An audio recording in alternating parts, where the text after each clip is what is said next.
자, 여러분 반갑습니다. 한국사 20차시 시간입니다. 자, 오늘은 지난 시간에 이어서 붕당이 시작되었고 그 붕당이 어떻게 흐름을 이어가는지 붕당 간의 또 다른 붕당 갈라지는 모습을 보면서 배워보도록 하겠습니다. 자, 지난 시간에 붕당 하기 전에 그냥 살인이었던 애들이 처음에 뭘로 갈라졌다고 했어요? 동인과 서인으로 갈라졌다고 했습니다. 어느 왕 때?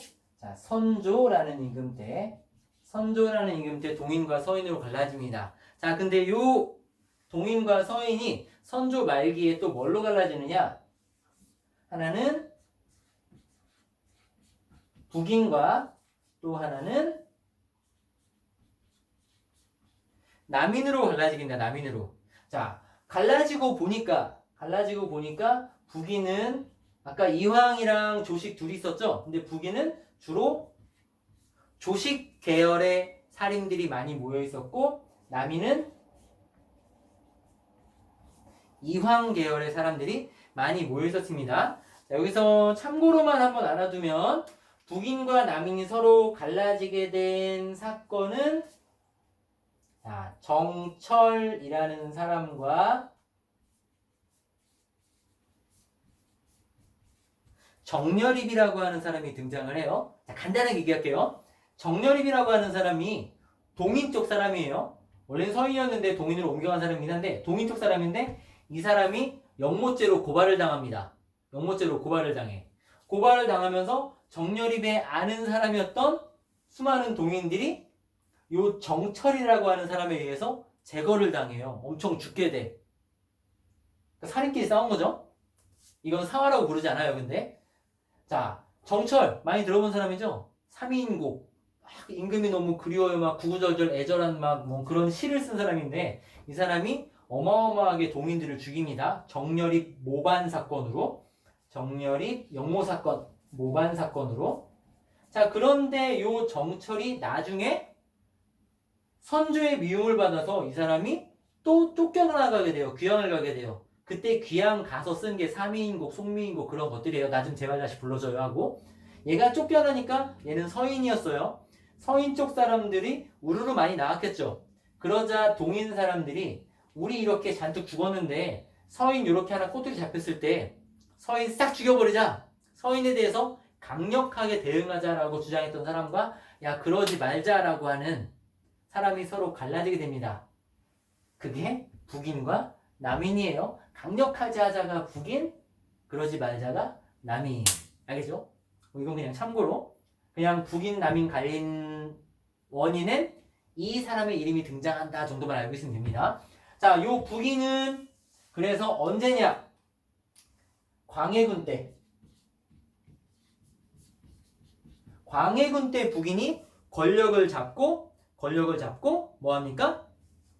떵떵거리고 최고 자리에 앉고 요 남인과 서인은 한직 뭔가 큰 힘이 없이 그냥 조정에 있긴 있지만 영향력을 발휘하지 못하게 돼요. 즉 북인이 광해군 때 권력을 잡은 메인 팀들에게는 파란색 동그라미를 쳐줄게요.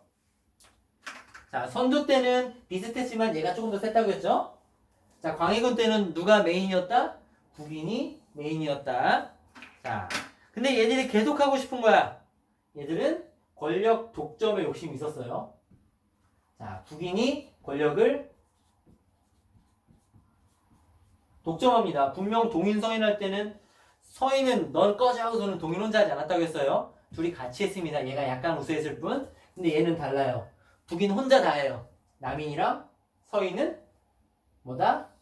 저기 구석탱이 밀어놓고. 자, 그러자 남인과 서인이 이대로 있다가는 안 되겠네 하고서는 권력 독점하는 욕심 부리는 북인을 쫓아내고 그들의 대장이었던 누구? 광해군을 쫓아내는 사건이 발생합니다. 자, 광해군이 큰 사건을 몇 개를 벌이죠. 광해군 하면 떠오르는 거 중리외교. 자, 요거는 다다음 시간쯤에 다시 배울 겁니다. 중리외교. 자, 그리고 혹시나 광해군 내가 권력을 잃을까봐 후환이 될 만한 것들을 제거해버려요. 안타깝게도 광해군은 선조의 적자, 정실 부인의 아들이 아니죠. 서자입니다. 서자. 후궁의 아들이에요. 후궁의 아들. 근데 임진왜란이 있었기 때문에 아직 뭐랄까 세자로 삼을 만한 적자가 없었던 선조가 그냥 어쩔 수 없이 나라가 망할지도 모른다는 위기감 속에서 얘를 세자로 책봉을 해요. 그 과정에서 얘가 왕으로 오르긴 했지만 선조에게는 적자가 태어나게 됩니다. 영창대군이라고 하는 적자 중전의 아들, 서자 후궁의 아들. 자, 그러니 광해군은 내가 왕이 되긴 했지만 혈통적으로 누가 더 우세해요? 얘가 더 우세하죠. 근데 얘가 살아있네? 혹시나 남인이나 서인들이 얘네는 믿겠지만 남인이나 서인들이 얘를 왕으로 세우겠다고 하고 나를 쫓아내면 어떡해? 라는 불안감에 영창대군을 죽여버립니다. 영창대군을 강화도로 유배시켜버리고 강화도에 있었던 관리 하나가 영창대군을 죽여요. 광해군도 알고 있었겠죠, 죽은 거? 난 몰랐어. 설마 죽일 줄이야. 뭐 그런 말 안 할 거예요. 그리고 영창대군의 엄마였던 사람, 광해군한테도 엄마죠. 친엄마가 아닐 뿐. 인목대비라고 하는 광해군의 엄마, 영창대군의 엄마도 해이시킵니다. 패비로 만들어버려요. 쫓아냈다는 얘기예요. 엄마는 쫓아냈지, 동생은 죽였지, 중리배교, 우리를 도와준, 임진왜란 때 우리를 도와준 명나라는 자꾸 배신하는 것 같지. 이걸 빌미로 뭐가 일어나느냐? 남인과 서인이 혼합쳐서 인조반정을 일으킵니다. 인조반정으로, 자, 반정 성공했어요. 인조반정으로 북이는 몰락하게 된다. 자, 요 인조반정을 주도한 사람이 누구냐? 서인과 남인. 둘 중에서도 특히 서인. 자, 인조반정으로 이제 왕이 바뀌었습니다. 누구로? 인조반정이니까 인조죠. 자, 인조가 왕이 되면서 최고 권력자는 이렇게 바뀌어요. 얘가 권력을 장악하게 되고 북인은 인조반정으로 거의 사라져버리고 점점점점점점 그리고 사라집니다. 북인은 거의 존재감이 없는 상태가 돼버려요. 그리고 남인이 이들과 함께 이어가게 됩니다. 즉 여긴 다시 남인이 와요. 즉 인조 때에는 인조반정으로 권력을 잡은 서인이 권력의 중심에 되고, 자, 얘들이 주도 세력이 되고 남인이 거기에 함께 껴서 정치하는 서인과 남인의 콜라보 정치가 이루어지게 됩니다. 자, 하지만 주도는 누구였다? 서인이었다. 자, 이 상태로 서로 잘 나가요. 쭉 나가. 자, 인조다음 왕 누굽니까? 광인효, 효종. 자, 이때도 서인이 주도하고 남인도 따라가면서 여기는 서로 간에 뭐라고 쓴다느냐? 자, 상생의 관계가 자, 서로 살아가는 모습이 잘 보여집니다. 자, 그런데 문제는 언제 생기느냐? 효종 다음 누구? 광인효, 현종 때 문제가 생깁니다. 현종 때. 현종 때 유명한 사건이 일어나요. 그게 뭐냐? 여기에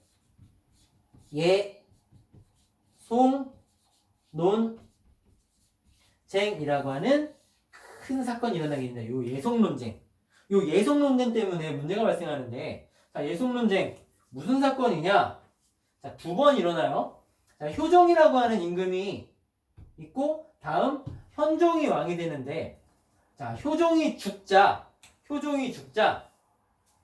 아들이었던 현종은 당연히 뭘 해야 돼요? 상복을 입어야 되죠. 근데 그 상복을 얼마 동안 입냐를 갖고서 서로 싸우게 돼요. 당시 살아있었던 인조의 부인이었던 자의대비가 자기 아들이 죽었으니까, 물론 친엄마는 아니에요. 계모긴 한데 아들이 죽었으니까 뭘 입어야 돼요? 상복을 입어야 되겠죠. 근데 그 상복을 얼만큼 입느냐를 가지고 서인과 남인이 의견이 갈리게 돼요. 왜 갈리게 되느냐? 효종이 안타깝게도 첫째 아들이 아니죠. 둘째 아들입니다. 첫째 아들은, 인조의 첫째 아들은 소현세자라고 불리는 사람이었고, 그 소현세자가 사라지고 복림대군이었던 둘째가 효종 임금이 되는 거예요. 그거와 그 싸움이다. 자, 첫째 아들이라면 당연히 3년 상복을 입고 있어야 되는데 효종이 첫째 아들이 아니기 때문에 3년이 아니라 1년만 입어야 합니다. 라고 주장한 쪽과 무슨 소리냐? 비록 둘째 아들이지만 왕이 됐다는 것은 첫째 아들과 같은 역할을 한 거다. 그리고 일반 양반이 아닌 왕한테 어찌 일반 양반들의 3년상 1년상 규칙을 적용하냐? 왕은 특별하다. 무조건 3년이다라고 주장한 파로 갈리게 됩니다. 자, 서인과 남인 중에 누가 3년을 주장했을까요? 자, 누가 힘이 더 세요? 현재 서인이 힘이 더 세죠. 자, 이게 1차 예속 논쟁인데, 자, 예속 논쟁 두 번입니다. 자, 1차 예속 논쟁은 효종이 죽었을 때 인조 부인이었던 자의대비가 상복 몇 년이냐 갖고 싸우는 거예요. 자, 1차 예속 논쟁에서는 자, 서인의 주장, 남인의 주장. 자, 서인은 1년만 입어라 라고 주장을 하고, 남인은 무슨 소리냐? 왕은 다르다. 둘째라도 첫째 취급해줘야 된다. 3년 입어야 한다. 자, 당시 왕이 됐던 현종 입장에서 누구 편 들고 싶겠어요? 자기 아버지니까 당연히 남인 편 들고 싶겠죠. 근데 이 당시 서인이 세요? 남인이 세요? 서인이 세다겠죠. 그러니 이제 막 왕이 된 현종이 주류 세력을 거부할 수는 없습니다. 그래서 1차 예속 논쟁에서는 누구 의견을 받아들이게 되느냐? 자, 여기 서인 얘네가 승리하게 됩니다. 서인이 승리하면서 틀린 의견을 냈었던 남인은 와, 이 멍청한 애들 어떻게 이렇게 말되는 소리를 할 수가 있어? 사퇴하세요. 난민들이 대거 잘리게 됩니다. 엄청나게 많이 잘리진 않아요. 그러니까 패배 때문에 세력이 좀 약해져요. 그러니까 뭐 하나 틀렸으니까 약간 위축되겠죠? 자, 그런데 2차 해석 논쟁이 발생해요. 2차 해석 논쟁. 2차가 뭐냐? 효종의 부인이 죽습니다. 효종의 부인이 죽자 아직도 살아계신 인조의 부인이 자기 며느리 죽은 거에 대한 상복을 또 입어야 돼요. 그런데 이번에도 또 주장합니다. 뭐라고 주장하느냐? 서인은 내 지난번에 얘기했지? 첫째 아니니까 9달만 입어. 무슨 소리냐? 왕은 다르다니까? 1년 입어. 라고 주장을 합니다. 자, 보면 항상 서인은 짧고 남인이 항상 길어요. 자, 왕의 입장에서 뭐 하고 싶다? 긴 거 하고 싶다. 우리 아버지 도 높여진 거잖아요. 여기는 안 됐지만, 자, 어느 정도 시간이 흘러서 얘도 이제 큰 소리 좀 낼 수 있을 만큼 왕 짬밥을 좀 먹었어. 그러니 이제는 남인의 편을 들어줍니다. 그래서 이번에는 얘네가 승. 이해했죠? 항상 짧은 건 서인, 긴 건 남인인데 승리한 건 둘 다 1년이 승리했어요. 1차, 2차. 자, 그렇게 해서 이번에는 서인이 위축돼요. 서인이 위축돼서 야, 뭐야 내가 틀렸네? 하고서는 서인이 위축되고 그 다음 현종이 죽고 그 다음 왕인 누굽니까? 광인효현 숙종 때. 자, 이어서 숙종 때가 되면 누가 주도 세력이 돼요? 요 남인이 다시 위로 올라가고 서인이 밑으로 가서 자, 계속 이어서 하고 싶지만 여기가 지금 선생님 방이거든요. 칠판이 여기가 최대예요. 옆으로 칠판이 없습니다. 여기서부터 여러분들은 이어서 그린다고 생각하고 노트 필기 하세요. 저는 이걸 싹 지우고 여기서부터 다시 쓰도록 하겠습니다. 이쪽부터. 자, 칠판 지우고 다시 보죠. 자, 이어서 보도록 하죠. 자, 현종 때 예속 논쟁이 있었고 2차는 남인이 승리했다고 했죠. 그래서 숙종 때 되면 남인이 주도권을 잡은 상태에서 서인이 약간 비주류로 해서 정치가 이어서 나가게 됩니다. 자, 그런데 숙종대에는 이때부터 정말 요 예속 논쟁을 시작으로 이때 정말 제대로 붕당이 변질되고 타락하기 시작합니다. 무슨 사건 때문이냐? 아, 무슨 사건 때문이냐?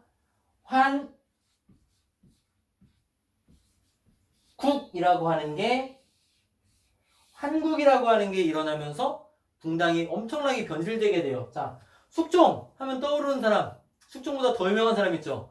숙종의 부인이었던 장희빈의 남자가 이 사람입니다. 장옥정의 남자. 자, 숙종 때 처음에는 누가 권력을 잡았었어요? 자, 처음에는 왜 안 나와 또? 자, 처음에는 남인이 권력을 잡았었죠? 그냥 하얀색으로 쓸까요? 자, 처음에는 남인이 권력을 잡았었다고 했어요. 왜냐하면 마지막 승리자가 남인이니까. 남인이 권력을 잡았었다가 갑자기 어떤 사건으로 인해서 서인이 권력을 잡습니다.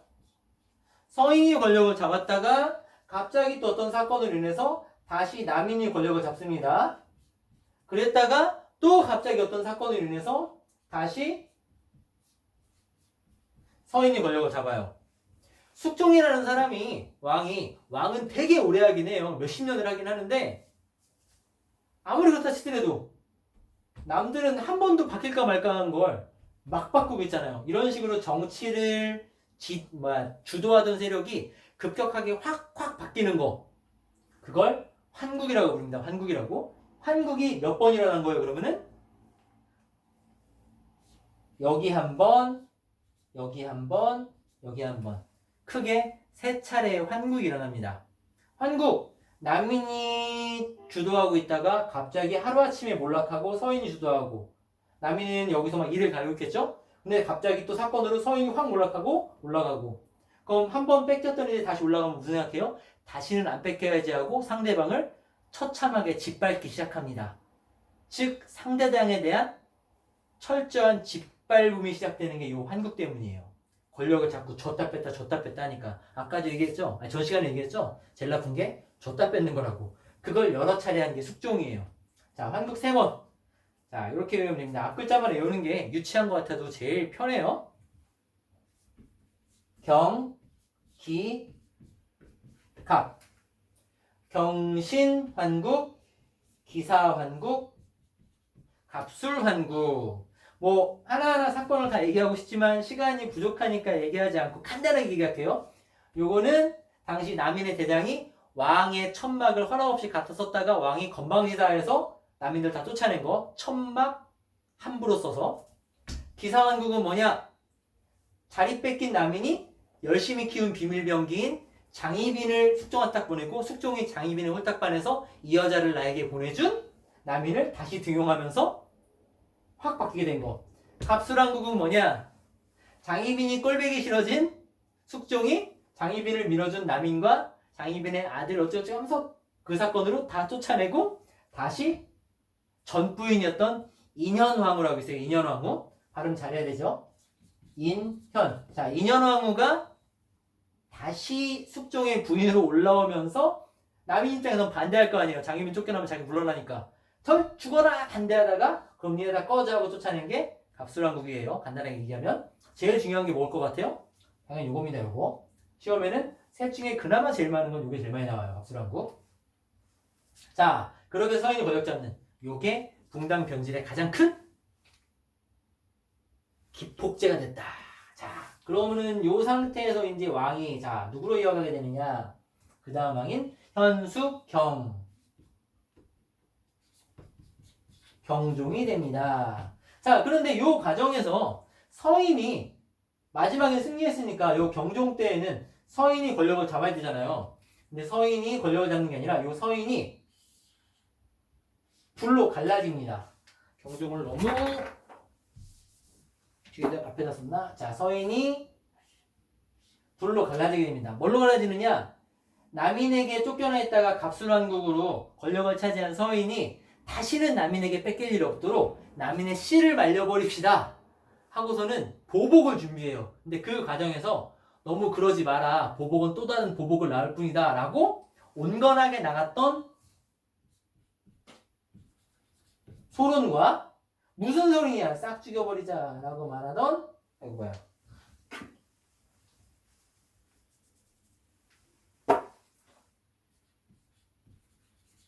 노론으로 나뉘게 돼요. 그리고 남인은 요 밑에서 눈치 보고 그냥 적당히 껴있게 되죠. 즉 경종시대에는 노론과 남인이 함께 정치를 하게 되는데, 자 참고로 요 경종이 누구 아들이냐면 장희빈의 아들입니다. 장희빈의 아들. 장희빈의 아들이니까 당연히 당시의 사람들은 자 남인에게 강경했던 노론은 무슨 소리냐, 장희빈의 아들을 어디 왕에 세우느냐, 쫓아내라. 근데 숙종이 무슨 맘인지 안 쫓아내고 얘가 그냥 왕이 돼요. 그러자 당시 경종을 지지했던 소론이 경종이 왕이 되자 자 누가 주도권을 잡겠어요? 경종 시대에는 소론이 이렇게 안 나와. 자, 소론이 정치 주도권을 잡고 이어가게 됩니다. 자 다시 정리. 환국을 통해서 막 바뀌다가 남인 처리 문제를 두고 노론소론 갈렸는데 경종을 지지했던 소론 얘는 누구 지지했냐? 얘는 영조 지지했어요. 숙종의 아들이 둘이 있었는데 하나는 경종 하나는 영조. 근데 경종을 지지했던 소론 영조를 지지했던 노론. 근데 경종이 왕이 됐으니까 당연히 경종 시기에는 자기 지지했던 소론이 권력자였겠죠. 자 요렇게 됐는데 안타깝게도 경종이 금방 죽습니다. 자 그리고 누가 왕이 돼요? 여러분 잘 아는 영조가 왕이 된다. 자, 영조가 왕이 되자 바로 바뀌네. 자, 이대로 이어옵니다, 얘들. 자, 노론, 소론, 남인. 자, 누가 권력자가 됐겠어요, 당연히? 노론이 정권을 주도하게 됩니다. 자, 그런데 여기서부터는 왕이 좀 달라. 자, 영조. 다음 왕 누구? 정조. 자, 요 두 명의 왕은 이렇게 지들끼리 서로 죽자 사자 싸우는 걸 못 보겠다 나는. 야, 니들 싸우지 말고 다 같이 관직도 나눠 먹고 왕의 뜻에 따라서 하나로 잘 합쳐보자. 무슨 책? 탕평책이라는 것을 실시합니다. 탕평책. 탕평책. 즉, 요 영조와 정조 두 시기에는 자, 여기 요 두 시기에는 이렇게 못 그러죠? 자. 탕평 정치를 실시합니다. 자, 어떤 걸 실시했느냐? 자, 영조가 실시한 거 먼저 보고 정조가 실시한 거 보면 영조가 실시한 대표적인 탕평책, 탕평정치 세 가지만 쓸게요. 교과서에 있는 거. 하나는 탕평파 육성. 신하들한테 얘기하는 거죠. 노론 소론 남인들한테 야, 너 편 갈라 싸울래? 내 말 듣고 그냥 편 없이 그냥 할래? 편 없이 하겠습니다. 라고 따라오는 사람들을 탕평파. 우리는 붕당 가리지 않을게요. 하는 탕평파. 얘들을 육성합니다. 편 안 가르는 애들만 내가 다 키워줄 거야. 그러면 얘들이 나는 뼛속 깊이 노론이야 라고 하더라도 그래도 임금의 눈에 들려면 탕평파인 척 해야겠죠? 그런 식으로 어느 정도 붕당이 약간 약해집니다. 그리고 붕당의 근거지였던 서원을 정리하게 돼요. 자, 아까 내 살인들은 지방의 세력 기반이라고 했죠. 각 지방에 만들어진 사립학교예요. 사립학교. 예를 들어 뭐 김땡땡이가 동인이다. 예를 들어서. 근데 얘가 뭐 예를 들어 뭐 한광 서원에서 학교 다니는 애예요. 그러면 이 한광 서원 출신 김땡땡이 영의정에 앉아있어. 그러면은 요 한강 서원에서 김땡땡을 되게 자랑스럽게 여기겠죠. 그럼 요 한강 서원에서 현재 공부하고 있는 얘네들은 우리 훌륭하신 김땡땡님을 따라서 동인으로 가겠어요? 아니면 아이 재수없어 나는 서인 갈 거야. 어디 가겠어요? 다 동인 가겠죠. 그쵸? 말하자면 요런 서원들은 붕당의 근거지. 즉 자기 출신 서원을 자기 붕당의 지지 세력으로 만들어 놓는. 이해돼요? 무슨 말인지? 서원이 왜 붕당의 세력 기반인지? 거기서 계속 자기 후배를 양성해내니까. 근데 그 서원을 다 없앤 건 아니고 정리해버려요. 많이 없애버려. 그러면은 후배 양성에 약간 브레이크가 걸리죠. 그럼 어떻게 돼요? 붕당이 약해지죠. 서원도 정리를 했고 그 다음 또 뭐 했느냐? 처음 붕당의 원인이었던 이조전랑. 이조전랑의 권한도 약화시킵니다. 그러니 이거 얘네 별로 힘 없어. 그러니까 이거 갖고 싸우지 마 하고 약화시켜버려요. 자, 정조는 무슨 정책을 펼치느냐? 자, 정조가 펼친 탕평책은 여기와는 조금 다릅니다. 영조 때 탕평파를 수행했다고 했는데 요때 탕평파라고 저는 붕당 없어요 하고 온 사람들의 대부분은 뭐였느냐? 왕의 외척 가문이었어요. 그래서 정조 때는 이때 탕평파가 또 너무 커버린 거야. 외척들이라고 했죠 주로. 그래서 정조는 일단 이때 커버린 외척 세력을 어느 정도 제거합니다. 외척 세력을 제거하고 그리고 자신의 뜻을 펼치기 위한 규장각이라고 하는 학문 연구기관을 설치를 하고 규장각을 설치하고 그리고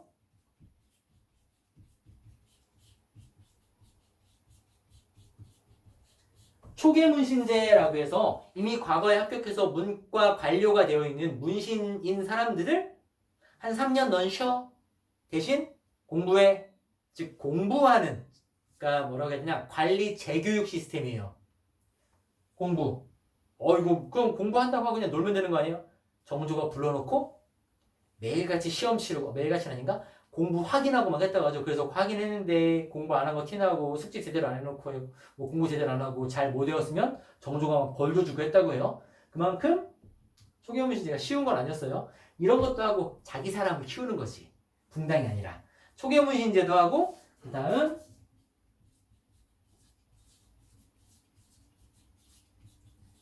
장용영 설치. 자, 당시 요 노론들은 조선의 군사제도였던 5군영 5개의 군영이 있어요. 군부대. 군부대를 장악하고서는 네가 여차하면 내가 군인 끌고 와서 너 쫓아낼 거야 라고 위협도 할 수 있는 상황이었어요. 영화 사도 보면 그런 거 나와요. 그거에 대비해서 왕을 지키기 위한 국왕특별부대입니다. 장용영이라고 하는 부대도 만들어서 왕을 호위하게 만들죠. 이런 걸 쭉 해서 상평정책을 펼친 거예요.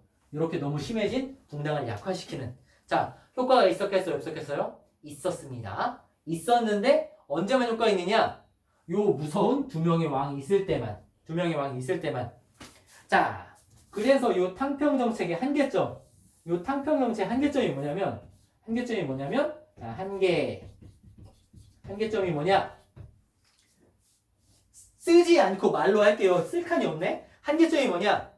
붕당의 패단의 원인, 근본을 없앤 게 아니라 강력한 왕권으로 찍어 누른 거예요. 티나지 않게. 야, 내 앞에도 붕당 얘기 꺼내지 마라. 꺼내면 죽어. 그러니까 붕당들이 내가 지금은 참는다 하고 참았던 거지. 요 탕평정책이 붕당의 원인을 근본적으로 제거한 건 아니었다라는 겁니다. 한마디로 영조 왕 되게 오래 했잖아요. 정조도 나름 했습니다. 요 몇십 년, 50년이 넘는 기간 동안 참고 있었던 거예요. 왜? 왕이 무서워서. 근데 얘네 둘이 딱 죽었는데 해필이면 정조가 갑자기 죽죠. 독살됐다는 얘기도 막 나올 정도로 갑자기 죽는 바람에 되게 어린 왕이 등극합니다. 순조. 그러자 조그마한 애가 무슨 힘 있겠어? 그동안 억눌렸던 거 50년 이상 돌린 거 한꺼번에 폭발하자 해서 딱 폭발해서 더 변질된 붕당보다 더 어긋나게 등장한, 더 나쁜 정치가 등장한 게 바로 세도 정치입니다. 자, 이어서 세도 정치 보도록 하죠. 붕당은 여기서 끝입니다. 자, 세도 정치 이어서 보도록 하죠. 자, 붕당은 몇몇 사람들이 모여서 당을 만들고 그 당끼리 서로 간에 이렇게 견제하고 싸우고 했던 건데, 세도 정치는 그보다 더 나쁜 거라겠죠. 변질된 붕당보다 더 나쁜 거라고. 이거는 일부 세력 있는 가문이, 즉 어느 당이 아니라 한두 개의 가문이 권력을 독점하는 한 집안이 권력을 독점하는데 어쩌다 이런 일이 발생했느냐? 정조가 죽고 난 다음에 왕이 된 순조가 되게 어린 나이에 즉위하게 됩니다. 그러자 순조가 죽으니까, 순조가 어리니까 정치를 못하고 누가 대신하느냐? 왕실의 가장 어르신인 엄마가 수렴청정을 됩니다. 그때 그 엄마의 성씨가 김씨였죠. 그래서 그 엄마 백 믿고, 그 엄마와 같은 성씨 가문들이 주요 요직을 다 차지하게 됩니다. 그렇게 해서 그 가문이 나라를 좌지우지하는 상태, 즉 일부 가문이 권력을 다 차지하고 있는 상태, 그거를 뭐라고 부른다? 세도정치라고 부른다. 이런 배경으로 인해서 등장하게 되는 거다. 자, 어떤 식으로 전개됐는지 한번 봅시다. 전개. 자, 세도정치는 순조 때부터 시작이 돼서 순조, 그다음 헌종, 철종, 이렇게 순, 헌, 철 세 명의 왕이 있는, 여기만큼 있는 3대 60여 년간 지속이 돼요. 3대 60여 년간 지속이 되고, 또 이 사람들은 비변사와 군영, 아까 잠깐 말했죠. 5군영. 군영을, 군부대를 장악한 상태로 나라를 좌지우지하는 권력을 독점을 하게 됩니다. 비변사는 저번 시간에 배웠어요. 변방을 방비하는 임시관청이었으나 임진왜란 병자호란을 거치면서 국가 최고 의결기관이 됐었다고 의정부를 누르고 그거를 일부 가문이 다 차지하는 거야. 그리고 군대까지 차지하고 나라를 3대 60여 년 동안 지들 멋대로 갖고 놀았었다. 이걸 우리가 뭐라고 부른다? 이거를 세도 정치라고 부른다. 자, 요 세도 정치가 60년간 이어진 결과 뭐 정치가 제대로 됐겠어요? 요게 쭉 이어진 결과 나라꼴이 어떻게 됐느냐? 나라꼴이 어떻게 됐느냐? 일단 정치는 어마어마하게 문란해졌을 테고 그리고 백성의 삶도 무지하게 피폐됐겠죠? 근데 그 중에 가장 백성을 힘들게 했던 것 세 가지를 꼽으면 세 가지 세금입니다. 그 세 가지 세금을 뭐라고 부르느냐? 삼정이라고 불러요. 왜냐하면 세금 뒤에 정자가 붙거든. 요 삼정의 문란. 세도 정치의 결과로 많은 문제점이 있지만 그 중에 가장 큰 거 두 개를 보면 하나는 정치가 문란해졌고 하나는 삼정이 문란해졌다. 이거는 백성의 어려움이라고 표현하면 되겠죠? 이거는 중앙의 어려움, 이건 백성의 어려움. 자, 정치가 어떻게 문란해졌느냐? 일단 왕권 어떻게 됐겠어요? 왕권은 매우 약해집니다. 당시 세도 가문은 어린애가 왕이 돼서 지멋대로 휘두르다가 얘가 좀 커서 머리 좀 굴리려고 하면 왕을 막 쫓아내려고도 막 하고 너 같은 거 없어서 다른 애 하나 세우면 돼 하고 다음 왕을 최대한 멍청한 애들로 골라 세웠다고 하죠. 참고로 철종 같은 왕은 저 강화도령이라고 해서 어디 막 강화도 알죠? 섬 같은 데 가갖고서 막 농사 짓던 사람 데려다가 야 너 왕해야 갖다 시켜놓고 왜? 최대한 멍청해야 자기들이 다 마음대로 헤쳐먹고 살 수 있으니까 허수아비 왕 세워놓은 거예요. 자, 그러니 당연히 왕의 권력 따위는 없습니다. 왕권은 엄청나게 약해졌고 자, 그리고 3사 뭔가야 그 막 이런 공론을 가져오고 하는 언론기관이었던 예전에 조선의 중앙 정치제도 때 배웠을 거예요. 정치제도 때 홍문관, 사원부, 사관원 요 3사의 기능도 되게 약화. 그럴 수밖에. 공론이 뭐가 필요해요? 공론이 뭐가 필요하고 임금에게 바른 말할 사람이 뭐가 필요해? 학문 연구하는 홍문관이 뭐가 필요해? 다 필요 없어요. 3사 기능 약화되고 또 매관 매직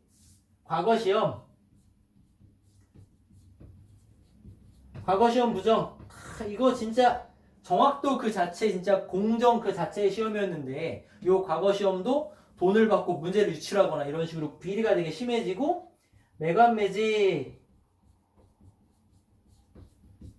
관직을 사고 파는 거예요. 평택시장 되고 싶습니다 하면은 당시 세도 가문한테 한 10억 주고 이런 식으로 돈 받고 관직을 사고 파는 행위를 매관 매직이라고 합니다. 관직을 사고 직책을 사고 팔고 사고 하는 거. 요 매관 매직도 되게 성행을 하게 됩니다. 이런 나쁜 점이 있었고 자 3정 요 3정의 문란이 백성을 정말 힘들게 했는데 이런 매관 매직으로 돈 주고 관리가 됐으니 자기가 투자한 금액 뽑아 먹으려고 백성한테 세금을 미친듯이 걷어가는 겁니다. 근데 그때 정말 백성을 힘들게 했던 세 가지 세금을 우리가 삼정이라고 하는데 그때 그 세 가지 세금을 뭐라고 부르느냐 하나는 전정, 하나는 군정, 또 하나는 한정. 이렇게 세 가지 세금. 전정은 토지에 따른 토지세고 군정은 사람 숫자에 따라 내는 군포를 내는 거고 군역, 군대 가는 대신 새 돈을 내는 거예요. 돈, 그러니까 옷값 냈고 옷값, 돈 대신 군대 가는 대신 옷값, 물질로 대신 내는 거고 한정은 환곡이라고 해서 고구려 때 고국천왕이 실시한 진대법이라던가 고려 때 흑창 같은 것들 봄에 곡식을 빌려줬다가 가을에 돌려받는 제도죠. 자, 요게 왜 이렇게 문란했느냐? 토지세. 땅이 있는 사람한테만 걷어야 될 거 아니에요. 땅이 없음에도 불구하고 토지세를 가져가고. 군정.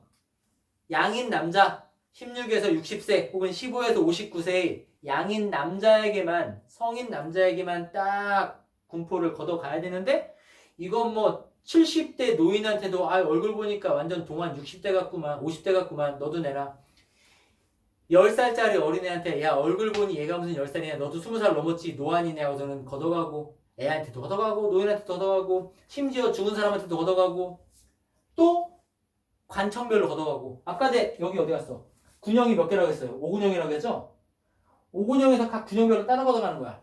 수호청에서 걷어가고, 초용청에서 걷어가고, 훈련도 가면서 걷어가고. 그러니 1년에 군포를 원래는 2필 내는 건데 영조가 1필로 그나마 줄여줬는데, 그런 거 다 무시하고 막 대여섯 필씩 내게 되는 거야. 너무 힘들죠? 환정 뭐냐? 환곡. 곡식을 빌려주고 가을에 받는 건데, 빌려줄 때는 쌀에다가 막 모래 섞고 막 물에 불려주고, 나는 10kg 빌렸는데 빌리고 보니 실제 쌀은 5kg밖에 안 돼. 근데 또 받을 때는 또 10kg 철저하게 받아요. 거기에다가 이자도 세. 그러다 보니까 안 빌리고 싶은 거야. 저 안 빌릴래요. 10kg 빌려준다고 줘봤자 5kg밖에 안 주고 갚을 때는 10kg 갚아야 되는데 안 빌릴래요 하는데, 아예 그냥 탐관오리들이 여기서 제일 많이 남겨먹을 수 있었거든. 그러니 그냥 강제로 네 할당량이야, 이만큼 무조건 빌려가. 그러니 요 환곡 때문에 또 백성들이 미치는 거예요. 요 삼정의 문란이 너무 심해서 어떻게 됐다? 백성들의 삶이 너무 힘들었었다. 그 결과, 요 백성들의 삶이 힘든 결과, 요 삼정의 문란은 결국 뭘로 이어지느냐? 요거는 나 더 이상 못 살겠어요 하고,